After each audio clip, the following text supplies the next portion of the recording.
Olá, ouvintes da Band News FM, bom dia! Sábado pela manhã você já sabe que é dia do seu encontro comigo, Renata Menezes, aqui no nosso Band News Entrevista. De segunda a sexta, o nosso encontro é na telinha da Band, no Band Mulher, 1h30 da tarde, ao vivo, com assuntos muito importantes para todo mundo.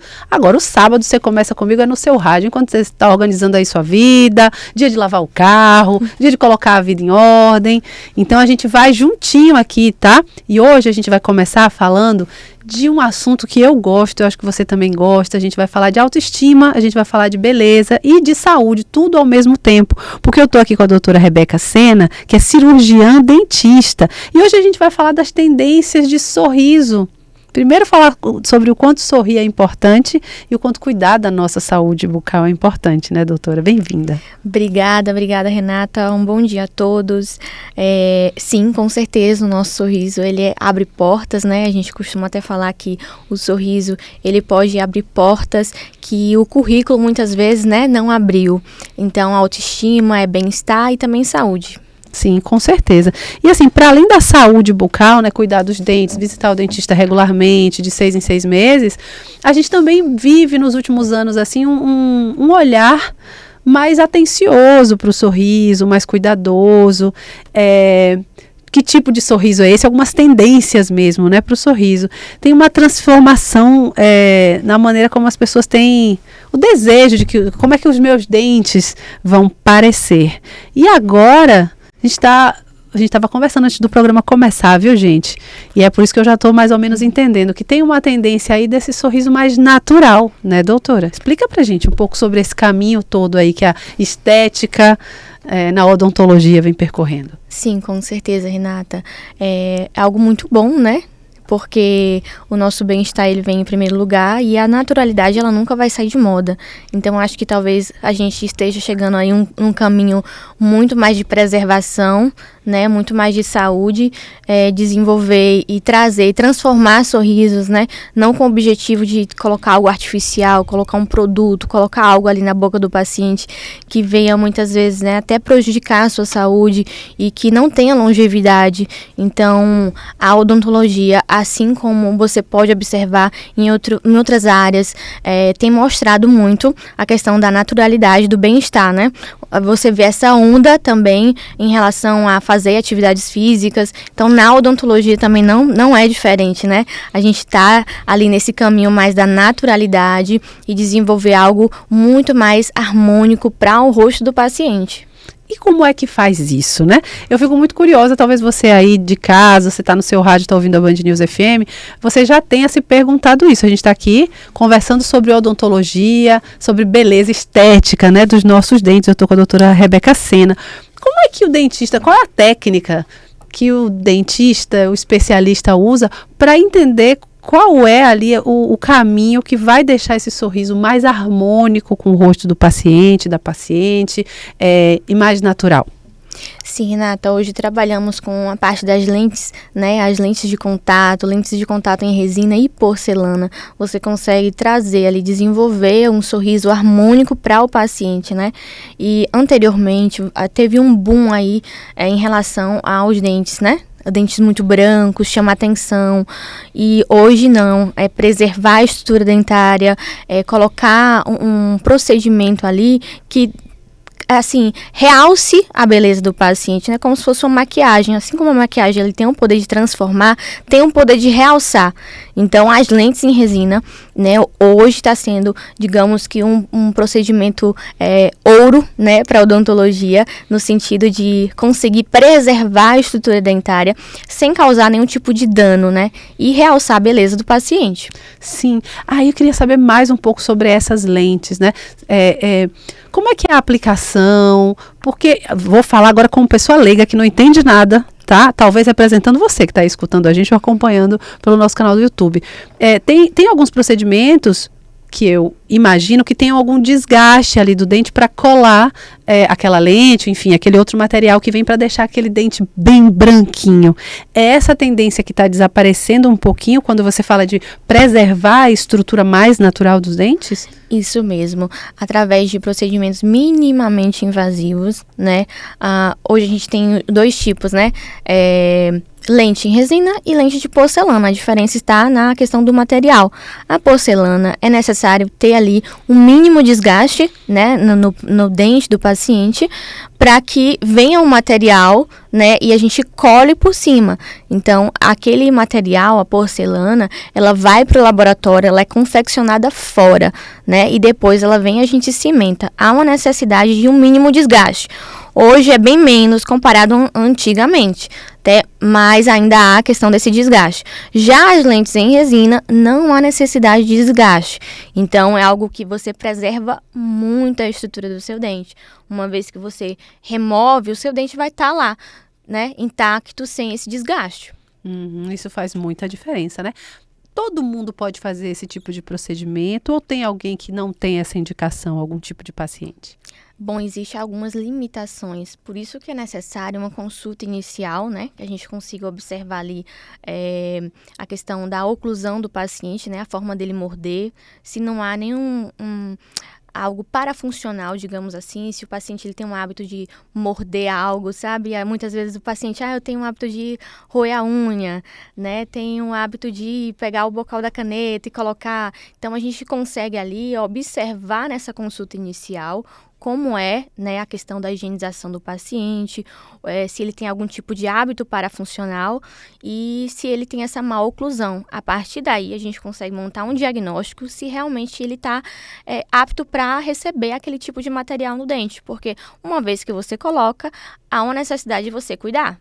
Sim, e daí a importância de escolher um bom profissional dentista para fazer esse procedimento, para que seja assim mais positivo possível. Uma vez que é feito, é um procedimento que demora muito tempo? Como é o processo? Bom, o procedimento de lente de porcelana, né, como eu havia comentado, que há necessidade de um desgaste, você vai fazer aquele desgaste mínimo, vai fazer o escaneamento, né, que é uma tecnologia muito boa atualmente, que você não precisa estar moldando ali o paciente, mas assim você consegue escanear, mandar para o laboratório digitalmente, né, você ali está no consultório e consegue mandar aquele arquivo, né, do sorriso do paciente, de toda a parte da arcada dentária, encaminhar para o laboratório, confeccionar e depois encaminhado de volta. Há uma necessidade de um tempo maior para fazer a lente de porcelana. Já a lente de resina, você cuidando de toda a parte de saúde bucal, né, e já pode ser feito de forma imediata ali no consultório. Então, em torno de 4 a 5 horas, a gente consegue finalizar uma arcada. E a durabilidade, doutora? Quanto tempo leva depois desse procedimento feito? Precisa fazer uma manutenção? Como é esse processo? Bom, há necessidade de que o paciente vá de 6 em 6 meses realizar essa manutenção. Essa manutenção nada mais é do que a limpeza convencional, que o paciente já realiza, né? Mais associada a um polimento, que é para ajustar aquela superfície, né, do material, para que fique lisa e brilhosa e que ali não grude o alimento, que tire, né, toda aquela parte porosa para o alimento não grudar. Então, de 6 em 6 meses, realizar essa manutenção, tá? Quanto à durabilidade do procedimento, tudo vai depender dos hábitos do paciente, né? O que a gente faz é 50% e o que o paciente vai levar para a vida é mais os 50% dos cuidados. Então, ele mantendo ali uns bons cuidados, uma boa higienização, né? Ele consegue, estudos científicos, né, já nos mostram que esse tipo de procedimento tem uma durabilidade de 7 até 15 anos, entendeu? Mas isso tudo vai depender dos hábitos do paciente, né? Adolescentes já podem fazer ou existe uma idade mínima? Olha, primeiro, há necessidade de a gente fazer ali um diagnóstico, né? Entender o porquê que essa pessoa, o porquê que esse adolescente, porquê que essa mãe está buscando ali realizar, né? Se for em questão de dente escurecido, sim, pode realizar. Por questão de estética, o dente está escurecido por um tratamento de canal, que não tem idade para realizar um procedimento de canal. A gente consegue ali melhorar, até para o adolescente se sentir melhor na escola, enfim, para que não cresça com aquela vergonha de sorrir. Então, por questão de funcionalidade também a gente consegue estar realizando, porque se quebrou o dente, a gente também consegue estar fazendo uma lente, né? Se o dente quebrou, para ficar ali mais estético, mais natural, para não parecer, a gente consegue fazer esse tipo de procedimento. Nossa, isso tem um impacto muito positivo, né? No bem-estar mesmo, né? Dos jovens, das crianças, de qualquer pessoa. Você que está ligando o seu rádio agora, eu sou Renata Menezes, você está no Band News Entrevista. Eu estou aqui conversando com a doutora Rebeca Sena. A gente está falando do sorriso, da importância do sorriso, desse sorriso natural que a odontologia hoje consegue oferecer. Queria falar um pouquinho mais, doutora, sobre justamente essa importância mesmo, o impacto e o bem-estar no teu consultório, quando você atende os pacientes e vê essa transformação acontecendo.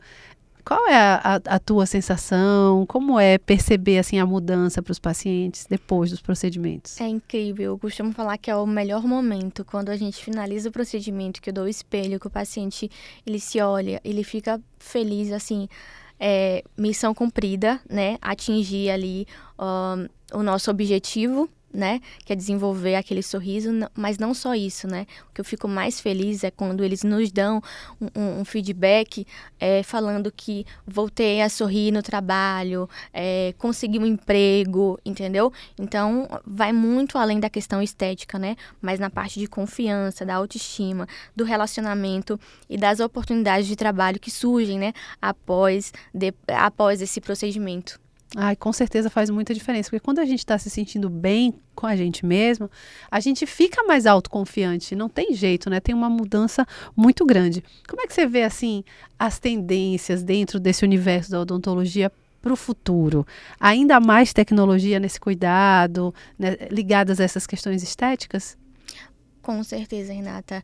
É uma área que constantemente você tem que estar ali estudando, vendo o mercado, né? E materiais novos, tecnologias, né? Vem trazendo, assim, muitos benefícios. Eu acredito que a tendência dessa naturalidade vai se intensificar cada dia mais e que as pessoas que hoje ou anteriormente, que já realizaram aquelas lentes mais artificiais, está realizando essa troca, né, para que preserve a saúde, né, e consiga alcançar ali a estética desejada, que é essa naturalidade. Fantástico. Com certeza tem gente ouvindo a gente querendo saber mais sobre o seu trabalho, doutora. Onde é que pode te encontrar para tirar mais dúvidas, para de repente até fazer uma avaliação, porque o sorriso realmente ele faz toda a diferença, né?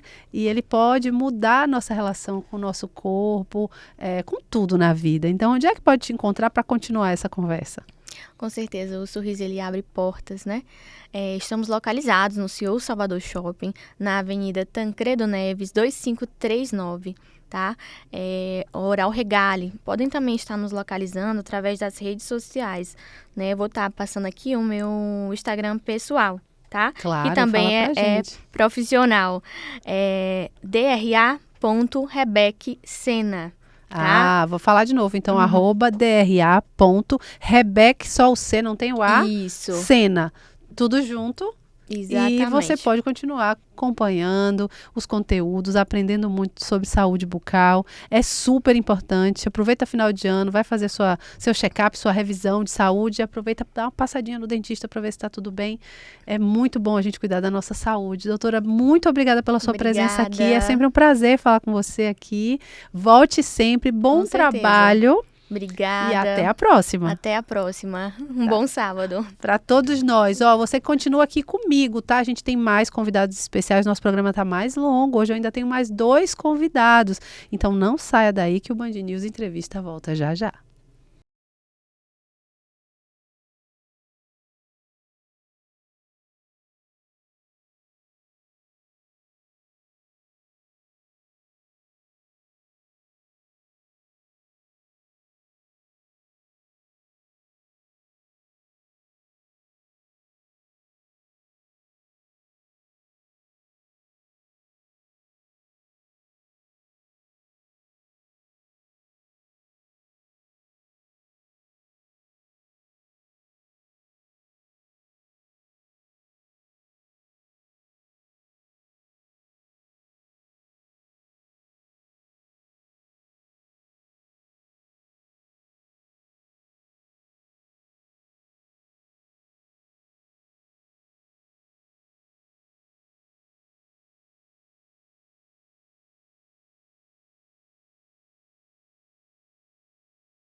Band News Entrevista de volta e a gente continua falando de saúde, só que de um jeito mais integral. Talvez você não saiba de vários conceitos que a gente vai conversar hoje, como eu também não sabia. Então, mais uma coisa que a gente faz juntos aqui todas as manhãs de sábado, que é aprender. E eu estou com um convidado muito especial aqui, que é José Eduardo Ungar. Ele é médico veterinário e presidente da Comissão Estadual de Saúde Única do Conselho Regional de Medicina Veterinária da Bahia, que está sempre aqui com a gente esclarecendo várias dúvidas. E hoje é justamente sobre isso que a gente vai falar, saúde única. Minha amiga que está aí começando seu sábado, está organizando a casa, está dirigindo seu carro, está levando o carro para lavar. Meu amigo que está aí também começando o final de semana. Você sabe o que é saúde única? Porque eu não sabia, aprendi hoje. E vou aprender ainda mais. Seja bem-vindo, viu, José Eduardo? É um prazer te receber aqui para falar desse assunto. E já começa, por favor, explicando para a gente que conceito é esse, saúde única. Muito bem. Eu que agradeço aqui, em nome do Conselho Regional de Medicina Veterinária, a oportunidade de a gente trazer informação para a população, porque a gente sabe que para lidar com saúde a gente tem que ter informação, é um fator decisivo. E quando a gente fala hoje em saúde, a gente não tem mais como separar. Há algum tempo atrás a gente falava muito em saúde pública, né? Aí você falava saúde animal, saúde ambiental e saúde humana. Como se cada um desses atores aí que a gente comenta fossem elementos separados. Hoje nós estamos vendo, com as mudanças climáticas, né, com os impactos violentos que a mudança da natureza está tendo no ambiente, as ameaças bem claras e bem óbvias aí à vida humana, a gente entra num conceito que é o conceito de uma só saúde, que se confunde com o conceito de saúde única. Então, existem algumas diferenças, existem, mas no contexto geral, uma só saúde envolve a saúde do ambiente, a saúde humana e a saúde animal. E qual é o papel do médico veterinário nessa manutenção dessa saúde? Esse é o papel-chave aí. Manter a saúde do animal, a gente está agindo diretamente na manutenção da saúde humana. Médico veterinário e zootecnista, os médicos veterinários junto com o zootecnista cuidam da saúde do animal. Para dar um exemplo para você, basicamente, né, o zootecnista que aqui trabalha no abate, na parte de produção de origem animal, de alimentos, ele é responsável pela manutenção da saúde desse animal, até que esse animal seja consumido pela população. Nós consumimos muita proteína animal. O Brasil é um grande produtor de proteína animal. E essa proteína de qualidade reflete na saúde da população. Da mesma maneira, o veterinário vai agir na fiscalização dos produtos, desde a produção até a venda, até a comercialização, e cuidar também da saúde dos animais pets, que são nossos companheiros, cuidando da saúde desses animais de companhia que convivem intimamente com o ser humano. Indiretamente, a gente está cuidando diretamente da saúde da população, mantendo a saúde de todos integral. É curioso, porque quando a gente fala de medicina veterinária, para nós, pessoas leigas que não somos do meio, a ligação é muito imediata com esse cuidado aos animais domésticos, animais de estimação. Se a gente parar para pensar um pouquinho mais, os animais ali que estão mais na zona rural, né? Os bois, ali os cavalos, a gente entende que o médico veterinário, a médica veterinária tem uma atuação muito importante, mas a gente esquece que está muito ligada, a atuação do médico veterinário também está muito ligada ao consumo dos nossos alimentos. E aí é totalmente, tem uma ligação ainda mais íntima com a nossa saúde. Queria que o senhor explicasse um pouco mais sobre esse mecanismo aí, dessa fiscalização, dessa atenção do papel do médico veterinário, como o senhor falou, né, na nossa alimentação, da nossa mesa no dia a dia, porque a gente consome muita coisa, a não ser que você seja vegano ou vegana, a gente consome muita coisa de origem animal, né? Exatamente. Aí entra o conceito de fiscalização, né, desses produtos de origem animal, que é a cargo de zootecnista e veterinário. O produto que vai para a mesa do consumidor, todo ele tem que ser inspecionado pela fiscalização municipal, estadual ou federal. E isso leva a uma garantia de que você está consumindo um produto de qualidade. Porque, por exemplo, vou dar um exemplo bem simples aqui. Você compra um requeijão, um leite cru, né, numa área qualquer aí, sem ser industrializado, sem ser fiscalizado. Você pode estar levando um produto para casa com a brucelose, com a tuberculose. São doenças que estão aí no ambiente, a gente sabe que elas existem, não podem ser negligenciadas, porque são doenças graves que podem levar a pessoa até a morte. E isso passa pela fiscalização. É o profissional que está na área de fiscalização, no caso aí a Agência de Defesa Agropecuária, né, que é a ADAB, ela vai ser responsável exatamente pela fiscalização e liberação de produtos com a qualidade garantida. Aí você vai comer um queijo, você vai comer um presunto, você vai comer um frango, você vai consumir uma carne bovina, suína, vinda com garantia de que ela é um produto de qualidade que não vai lhe trazer problemas. Porque você tem cisticercose, você tem verminoses, doenças bacterianas que alimento mal conservado pode transmitir, até o próprio botulismo, né? Então, tudo isso aí é questão de higienização do alimento de maneira correta, abate de animais da maneira correta e também humanização do abate. Porque o veterinário e o zootecnista vão cuidar para que esses animais que vão servir de alimento, eles sejam tratados e abatidos de forma humanitária, porque não justifica o fato deles serem produtos destinados a alimento, de você matar de qualquer jeito, nem criar de qualquer jeito. Há muitos anos atrás eu me lembro que a gente viajava, fazia aulas práticas pela escola e a gente via coisas assim absurdas. Abate no interior que era feito a céu aberto, uma falta de higiene tremenda, cachorro participando, criança. Então era uma verdadeira obscenidade. Hoje não. Que tem ainda, claro que vai ter, né? Porque sempre tem alguém que quer burlar a legislação. Mas a agência de defesa pega, multa, pode ter até prisão nesse caso aí, porque é crime de saúde pública. Nossa, é um trabalho muito intenso, né? Muito intenso. E aí é um verdadeiro elo de ligação entre os profissionais veterinários, médicos, biólogos, farmacêuticos. Tanto que hoje, eu queria falar sobre isso, depois que se criou a data do Dia Nacional de Saúde Única, dia 3 de novembro. Acabou de acontecer, né? Tá bem pertinho. Saiu também o decreto, né? Constituindo a comissão, o Comitê Nacional de Saúde, de uma só saúde. E lá dentro tem Conselho de Veterinária, Conselho de Biologia, Conselho de Medicina, tem a Fiocruz, tem o Ministério da Agricultura, da Saúde, tem o próprio Ministério da Defesa está lá dentro. Então, são em torno de 20 participantes, entidades, que atuam para você ver a complexidade do fator. Porque quando a gente fala em alimento, a gente fala em segurança alimentar. Segurança alimentar reflete em quê? Qualidade do que você come, não quantidade. Você pode comer muito, mas comer alimentos extremamente perigosos para a sua saúde. Até sem fiscalização, sem o carimbo do conselho do CIF, né? Que é o Serviço de Inspeção Federal, Municipal ou Estadual. E aí você está consumindo produtos de qualidade duvidosa. Sim. Então é um risco à saúde. Um risco enorme. E como a gente precisa celebrar essa articulação, né, multidisciplinar, que nos oferece essa segurança, né? O senhor falou algumas vezes aí do zootecnista, que está nesse guarda-chuva do Conselho de Medicina Veterinária. Isso. Queria que o senhor explicasse um pouquinho mais o papel do zootecnista, também na manutenção da nossa saúde única, enfim, na segurança aí alimentar e tudo isso. O zootecnista é um grande responsável na produção animal, né? Então são eles que atuam a nível de rebanho, de controle sanitário e também na fiscalização de produtos de origem animal.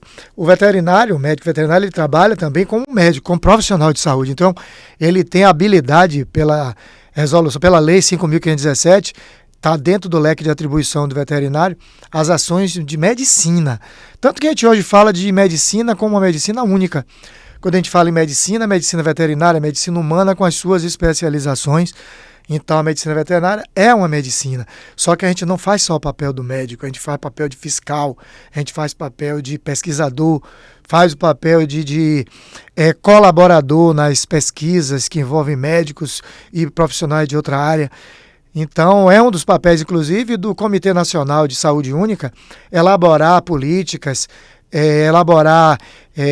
participar de pesquisas, de elaboração de legislações específicas, interação entre os municípios e estados, para que você tenha ações dentro desse tema saúde única que reflitam diretamente na população. E o zootecnista está exatamente nesse ponto aí.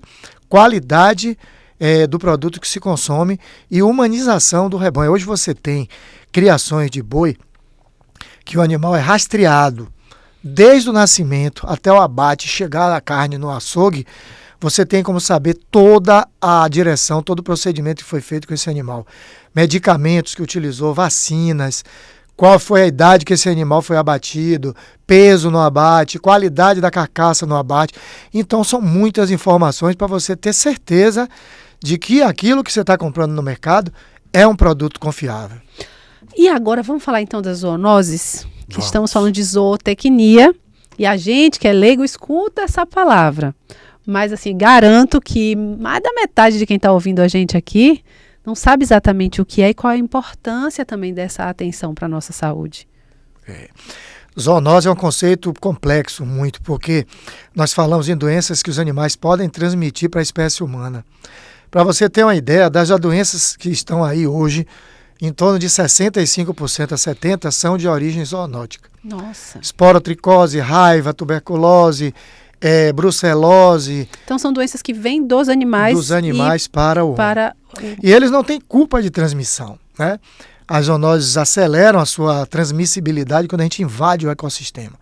Então as mudanças climáticas hoje são grandes responsáveis por isso, por nós estarmos agindo como agentes predadores do meio ambiente. No momento em que você destrói o ecossistema e você causa um desabrigo desses animais, eles vão procurar abrigo e alimento em outros lugares. A gente está vendo isso acontecer com saguis, raposas, sariguê. Sariguê é uma tristeza. Você vê o sariguê no fundo do quintal, consumindo lixo. São animais extremamente úteis para a gente, porque eles são, comem cobras, né? Comem predadores, insetos peçonhentos, e eles estão sendo obrigados a se aproximar cada hora mais da gente. Aí vem o risco da transmissão de doença. Como aconteceu com a Covid, né?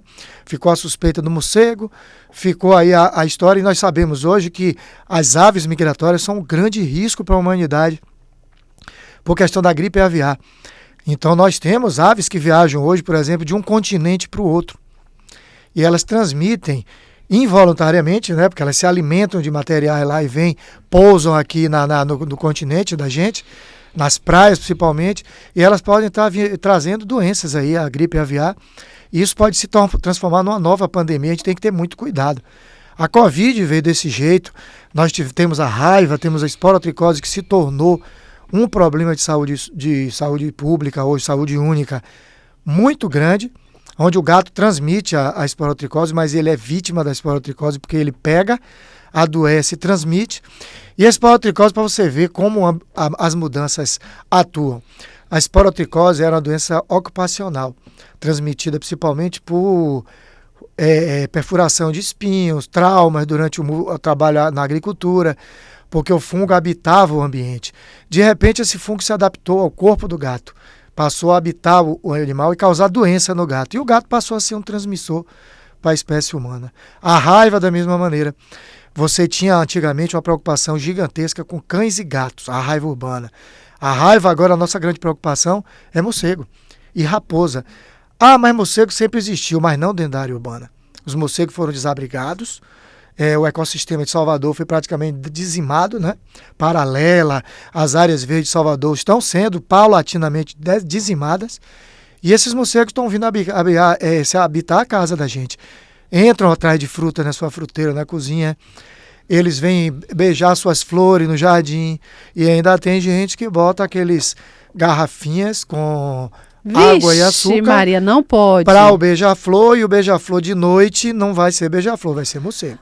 Atenção, você que está aí na sua casa e não sabia dessa informação, venho por meio dessa informar que é melhor você retirar seu recipiente bonitinho, porque ele fica bonitinho pendurado na varanda, né? Mas pode trazer risco para a nossa família. Como é que a gente pode apoiar os médicos veterinários, todos os profissionais de saúde na manutenção dessa saúde única, nesse bem-estar que é nosso, dos animais, de todo o ecossistema? Como é que a gente pode apoiar como comunidade, individualmente, ou pelo menos não atrapalhar o trabalho de vocês, que também pode acontecer? Muito boa a sua pergunta. O primeiro passo é a pessoa sendo responsável pelo animal que ela tem. Porque, você vê, ainda tem pessoas que têm um conceito de que gato foi feito para ficar na rua. Eu tenho muito cliente meu, que eu tenho clínica, trabalho em clínica de manhã, e eles viram para mim e dizem: não, doutor, mas o gato tem que ir para a rua, o gato precisa ir para a rua. O gato não precisa ir para a rua, porque ele vai para a rua para adoecer, pegar doenças e trazer para dentro da sua casa, né? O cão, pela mesma maneira.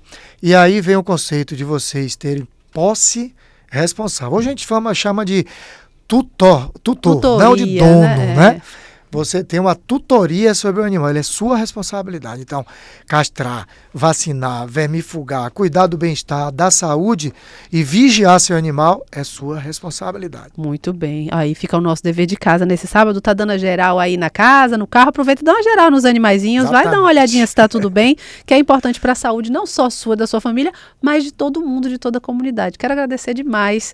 Estou aqui com o José Eduardo Ungar, médico veterinário e presidente da Comissão Estadual de Saúde Única do Conselho Regional de Medicina Veterinária da Bahia. Foi um prazer conversar e tirar todas essas dúvidas aqui. Volte sempre, viu? Obrigada demais. E a gente está aqui compromisso meu com a nossa audiência do Band News Entrevista. A gente vai ficar mais atento para colaborar. E a gente agradece muito a você também, a Band News, a imprensa de uma forma geral, porque são vocês os disseminadores de notícias verdadeiras, né? Que o que tem de fake news aí, invenções, nós temos muitas. Nós temos que disseminar informação verídica, correta, como nós estamos fazendo aqui. O agradecimento do Conselho a você. Ai, muito obrigada. A gente aqui na Band News e na TV Band, a gente faz esse jornalismo com qualidade, o jornalismo de investigação, o jornalismo que chega para quem está aí do outro lado, nosso ouvinte, nosso telespectador, apurado direitinho. Então aproveito também, já deixo aqui meu recado como jornalista: vamos apurar, vamos procurar saber. Atenção, notícia é coisa muito séria, então procurar os portais de notícia, os lugares onde você tem essa clareza de credibilidade, porque é assim que a gente constrói uma comunidade baseada na verdade. Nossa democracia fica garantida, tudo caminha. Obrigada demais pela presença, até a próxima, viu? Até a próxima. E eu vou dar um rápido intervalo aqui, tá? Mas não sai daí não, que ainda tem mais Band News Entrevista. Volto já já.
Band News Entrevista de volta. Eu sou Renata Menezes, estou aqui com você todas as manhãs de sábado. Hoje a gente está mergulhando aí no universo da saúde, do autocuidado, que final de semana é bom para a gente arrumar a casa, arrumar a vida e pensar também no que a gente pode fazer para arrumar a nossa própria casa, nosso corpo. Final de ano está chegando, a gente quer ficar mais bonita, mais bonito, né? Para celebrar mais um ano que a gente está aí. Hoje eu estou recebendo mais uma vez o Dr. Mário Augusto Pires, que é farmacêutico esteta, e vai conversar com a gente sobre bem-estar e vai falar de um tema que me interessa muito particularmente, que é esse lugar do envelhecer com saúde, com bem-estar, com autoestima, principalmente para a gente que já está aí 40 a mais e principalmente 50 a mais. Bem-vindo, prazer te receber aqui novamente, viu?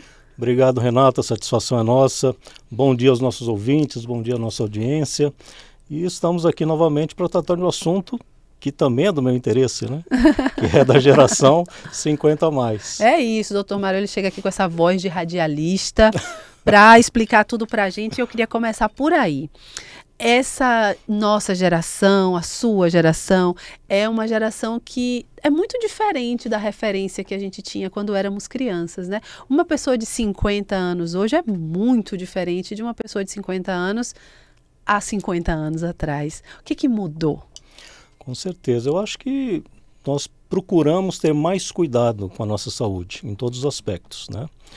Principalmente o cuidado com a pele, já que a pele é o maior tecido do corpo humano, faz parte do sistema tegumentar, e se você não cuidar dela com o devido cuidado, você vai ficar com uma aparência ruim ao longo da vida. Então, para nós, inclusive, envelhecermos bem, com saúde mental, corpo sã, mente sã, a pele é importantíssimo. Importantíssimo. E a gente hoje tem muita tecnologia disponível para esse cuidado. A gente estava aqui, você que está ouvindo a gente, na hora do intervalo a gente fica aqui conversando, eu fico batendo um papinho, né, com os meus entrevistados. A gente estava falando muito da importância de procurar um profissional que olhe para a beleza única de cada pessoa, né, para a essência de cada pessoa e a partir daí construir o que for necessário, o que for decidido ali naquela troca entre profissional de saúde e paciente, para essa melhor versão.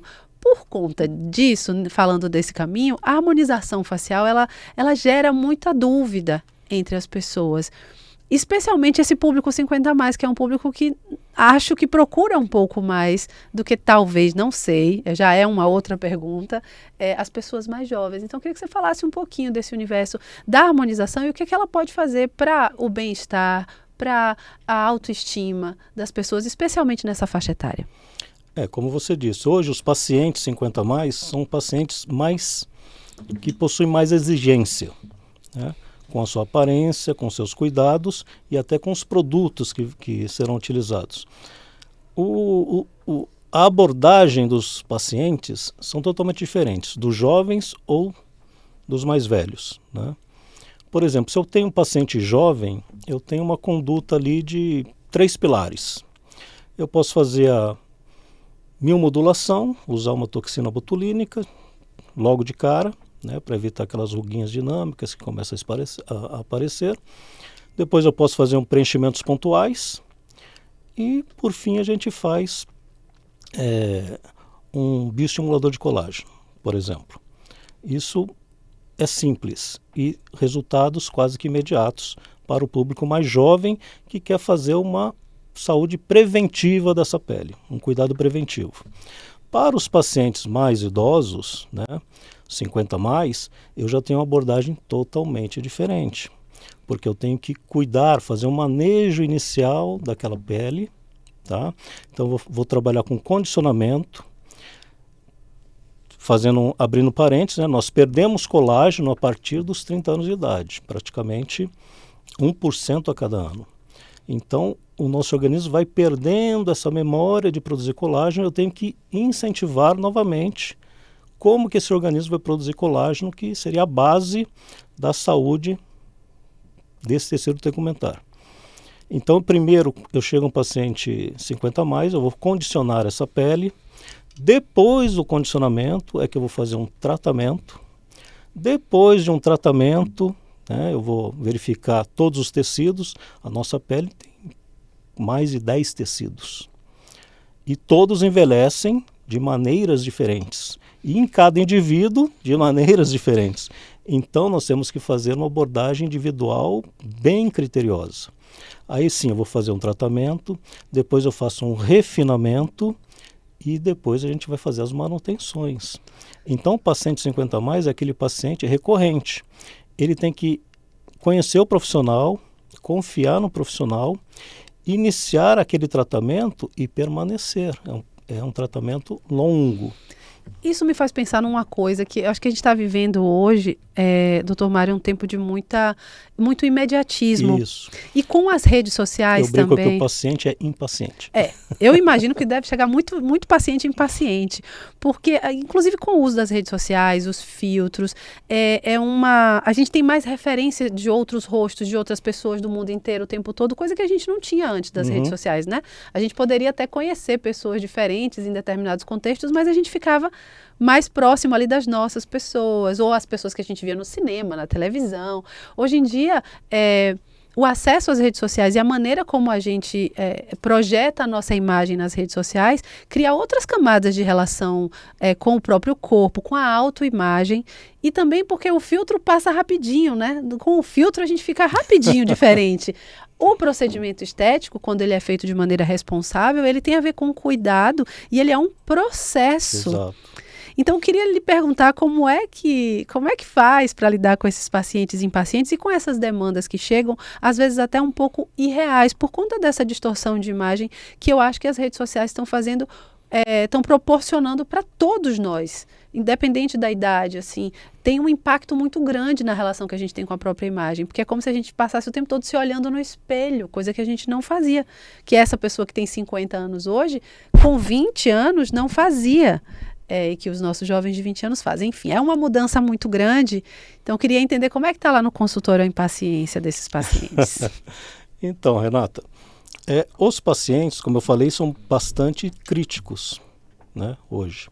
Então, quando a gente recebe o paciente, primeiro temos que entender o que ele busca. Qual a aspiração daquele paciente? Às vezes, a aspiração dele, a gente escuta, vamos tentar chegar a atingir aquele desejo, mas não da maneira como ele acha que vai acontecer. Que ele viu no Google, que ele viu no ChatGPT. O antes e depois ali, que parece que é tudo tão simples, né? Mas não é. Aí a pessoa, nós temos que trabalhar com a naturalidade. A pessoa tem que conseguir continuar se olhando no espelho e se reconhecendo. Isso é fundamental. É claro que a jovialidade a gente vai atingir com o tempo, né? Talvez ela chegou ali com 60 anos, demorou 60 anos para estar daquele jeito. Não é em uma sessão, 2 sessões que a gente vai conseguir rejuvenescer 10, 20 anos na sua aparência. Então nós temos que ouvir o paciente numa anamnese, fazer essa anamnese muito bem feita com essa pele. E eu vou dizer, por exemplo, vou dar um exemplo para você.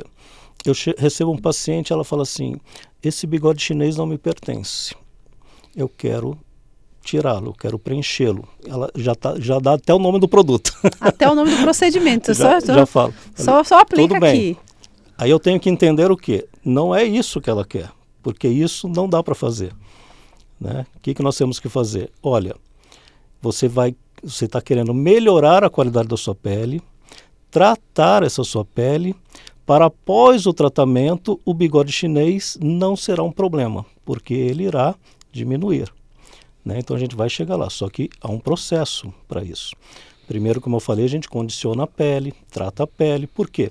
Está envolvendo ali reabsorção óssea, está envolvendo perda de coxinhas de gordura, está envolvendo perda de estruturação da pele, né, de ligamentos. É muito delicado, né, doutor? Muita coisa para se pensar. Não basta chegar lá e preencher aquele sulco nasogeniano ou bigode chinês, que não vai resolver. A gravidade vai pesar, ele vai cair novamente, vai se jogar dinheiro fora, e ela vai ficar brava comigo, e a gente não vai resolver o problema. Se ela continuar o tratamento ao longo de um tempo, de meses, a gente vai conseguir atingir o resultado desejado. Mas a pessoa tem que entender isso, né? Eu brinco também, né? Hoje em dia, a gravidade, tudo cai. Com o envelhecimento, a única coisa que levanta é a gengiva. E é muito importante isso que o senhor falou, né? Essa conexão com a própria essência, com a própria individualidade. Acho que a gente está vivendo um tempo em que o padrão de beleza, que sempre existiu, os padrões de beleza eles vão se alterando ao longo da história, né?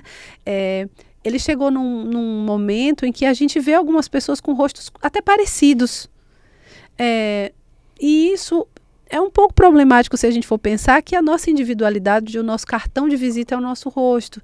Então, como é importante buscar também um profissional que vai saber dizer não às vezes e vai saber dar determinados contornos, determinados limites, até no auxílio do próprio caminho de autoconhecimento dessa pessoa para entender e reconhecer a própria beleza, encontrar referências da própria beleza e encontrar ali uma versão de si que esteja, enfim, rejuvenescida, mas que não seja uma reprodução de outros rostos, porque aí a gente cria um outro problema de desconexão de identidade. E é tão bonito a gente envelhecer bem, com Exato. saúde. Queria perguntar a sua opinião como profissional, assim, dessa repetição dos rostos e eu vejo que o seu trabalho é muito cuidadoso, muito atencioso nesse sentido. E como deve ser delicado também manejar essas expectativas que vêm de eu quero ter o rosto igual ao de Isso, fulano ou de comum. fulana. E como é que faz, né, para essa expectativa ser abraçada, compreendida, mas ao mesmo tempo esse auxílio, né, do paciente se encontrar consigo mesmo no espelho e não com uma outra pessoa. Hoje, nesse mundo, né, da estética, da cosmética, existem muitos produtos e desenvolvimento de técnicas, até novas técnicas. O problema de vários, o que acontece, né, alguns profissionais, não querendo falar mal de profissional, cada um tem o seu protocolo, mas engessa a técnica e acha que aquela técnica pode servir para qualquer pessoa. E não é assim. Nós temos que conhecer a técnica, desenvolver a técnica, mas também saber que da individualidade de cada um. Aí você tem que manejar aquele paciente de forma adequada. Não adianta o paciente sentar na minha frente, eu quero ter a boca da Angelina Jolie. Oh, talvez para você não funcione. Para ela é maravilhosa, mas será que vai ficar bom em você? Não. Não vai ficar bom por isso e por aquilo. Mas a gente pode atingir um resultado muito bom dentro do seu desejo. Isso é para aqueles que querem mudar alguma coisa. O ideal é que não se mude, é que se melhore. Se de forma natural a gente consiga fazer um rejuvenescimento, né, para que nós envelhecemos com naturalidade e saúde. Isso é o aspecto normal e desejável. Mas existem as pessoas que, por um motivo ou outro, querem mudar alguma coisa. A gente tenta chegar naquele estágio. Às vezes, sim, eu tenho um nariz, eu preciso fazer uma rinomodelação, a forma do meu nariz não me satisfaz. Ok, vamos chegar num ideal ao seu rosto. Não aquele narizinho que você quer, aí não vai conseguir. Não é simples. Não é simples. Não é, e é muito bonito, assim, ouvir essa fala, doutor, do seu cuidado mesmo, sabe? Com as pessoas, é muito especial. Eu tenho certeza que tem um monte de gente que está acompanhando a gente, seja no nosso canal do YouTube ou aqui na Band News FM, que está assim, como é que faz para eu conhecer mais do trabalho dele? Como é que faz para eu entender melhor desses procedimentos? Até passar por uma avaliação, entender melhor. Então, onde é que está o seu trabalho? Eu sei que tem harmonização, tem vários outros serviços também. Então vamos aproveitar, daqui a pouco, a gente ainda tem tempo, mas já quero aproveitar aqui para o pessoal já ter tempo de anotar, de já seguir no Instagram, já organizar tudo direitinho. Então anotem aí, pega a canetinha, o lápis, o papel. Corre aí, pega o celular para anotar. Então primeiro, mídias sociais. Nós estamos no Instagram, @Nutridercos, tudo junto. E o WhatsApp, DDD 71 99670 5418. Fala mais uma vez para o pessoal. Então, DDD 71 99670 5418. Nos procure, entre em contato que faremos uma avaliação, venha tomar um cafezinho conosco e com certeza será atendido e muito satisfatoriamente. Maravilhoso. Agora, para a gente ir caminhando para o final, eu queria falar um pouquinho sobre o que não adianta chegar no consultório pedindo para fazer, se você não está passando um protetor solar na sua cara, não está tomando 1 litro de água por dia, que é o mínimo 2, mas não está tomando nenhum inteiro. Tem alguns cuidados que dá para a gente ter. O verão está chegando também. O que é que dá para fazer para também não chegar lá pedindo milagre, quando a gente precisa também fazer uma manutenção da pele, né? O mínimo do mínimo é uma boa hidratação. Isso é o mínimo do mínimo que a gente pode ter com o cuidado da nossa pele. Os fatores de envelhecimento existem vários, né? Por exemplo, a radiação é um dos fatores prejudiciais, nutrição, agentes tóxicos, então estresse oxidativo. Nós temos vários fatores que vão nos prejudicar, então a gente tem que tomar cuidado com isso.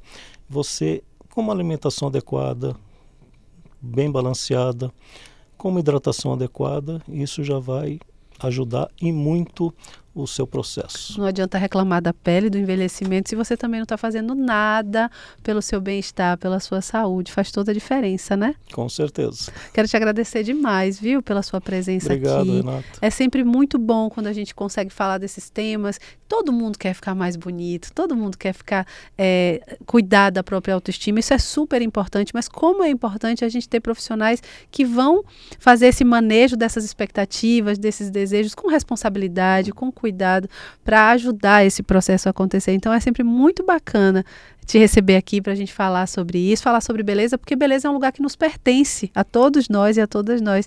Se a gente puder ter uma ajudinha para se sentir mais bonita, com cuidado, com responsabilidade, com cautela, isso é maravilhoso. Então parabéns pelo seu trabalho e obrigada por visitar a gente mais uma vez. Venha numa próxima, combinado? Obrigado, Renato, obrigado pelo convite e estaremos aí de volta. Basta convidar. Fala de novo aí o telefone para quem não anotou, que ficou assim, ai meu Deus, eu não peguei, não deu tempo. DDD 71 99 670 5418. Tá certo, doutor Mário Augusto Pires, obrigada pela sua presença aqui, viu? Obrigado, Renato, satisfação. Toda nossa, ó, a gente vai se despedindo, passou rápido o nosso programa de hoje, né? Mas sábado que vem eu te encontro aqui na Band News FM, no nosso programa, pra gente começar o final de semana juntinho. E de segunda a sexta, você já sabe, Band Mulher, 1h30 da tarde, ao vivo, na telinha da Band. Um beijo, até sábado que vem. Tchau, tchau.